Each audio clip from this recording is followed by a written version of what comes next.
Алдындағы сөйлеп тоқтамай қойған әйелді күрекпен бір ұрып жалпасынан түсіріп еді. Әйел нақ майданда өліп, қорыққаннан қайтерін білмеген Шойнақ әйелдің өлігін бір жайлету үшін сүйреп апарып бір жерге көміп, әйелдің сөмкесіндегі керекке жарайтын дүниелерді түгелмен сыпырып алады. Әр әйелдің торсығындағы суды ішіп, сөмкесінен алған еттерді жеп жатыр еді. Жаңағы көмілген әйелдің өлігін ашыққан өлекшіндер қарғыштап шығарып тастайды. Сондықтан Шойнақ кеште әйелдің өлігін өртеп жібереді. Осылайдан ертесі Қалаштан жер қазып алып келуге кеткен Қабасақалға телефон ұрып, тезірек кел өліп қалайын дедім деп еді. Қабасақал оған тағы да бірнеше күн шыдай тұр, тездетіп жетемін деп жауап береді.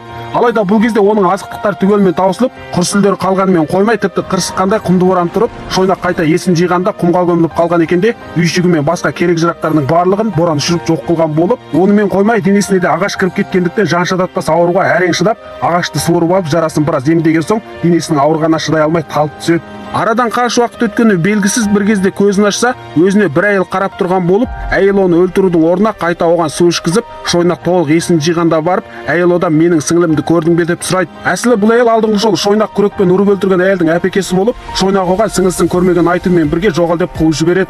Алайда бойына мүлдем қал кеткендіктен тұруға да шамасы келмей жатқаннан жатып, қайта көзін ашқанында жаңа әйел өлекшіндерді үркіту үшін айналасына от жағып кеткен екен. Әр бұл кезде Қабасақалдан да телефон келіп, мен жетейін деп қалдым деп еді. Бұны естіген Шойнақ жақсы болды деп қуана бергенде, айналасына оны торуылдап жүрген өлекшіндер қаптап, оттардың барлығы өшкен соң, ашыққан өлекшіндер жантыласы атылып талай бастайды.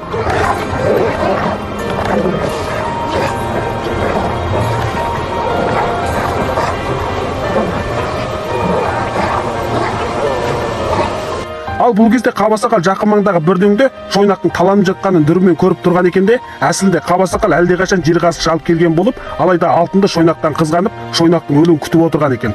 Осылайдан өлекшіндер Шойнақты жеп тастаған соң, Қабасақал барлық алтынға өзім ие болатын болдым деп ойлап, жер қазғышты алтынның қасына алып келген соң, машинадан түскені сол еді.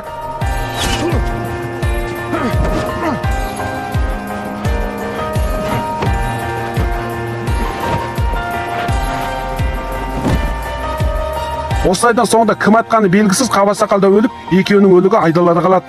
Қайырлы күн баршаңызға. Біз ашылдық сапалы аяқ киімдер, балалар киімі басқа тағатын орамалдар да бар аяқ киімдеріміз. Таза былғары теріден тігілген құрым аяқ киімдер, асты қатты, неше түрлі брендтік, спорттық оригинал аяқ киімдер, ерлер мен әйелдер және балалар аяқ киімдер және тері емес аяқ киімдер де бар. Одан бөлек кішкене балаларға арналған таза мақтадан тігілген киім-кешектер де бар. Қызықтырса хабарласыңыздар. Мекен-жайымыз Алматы Ұзынағаш, Назар салонының арты, Жамбыл көшесі 145 үй, телефон 708-288-3606. Фильм ұнаса ақш жүрек беріп, мені қосып алыңыз. Келесі мазмұнда тіпті де керемет кинолар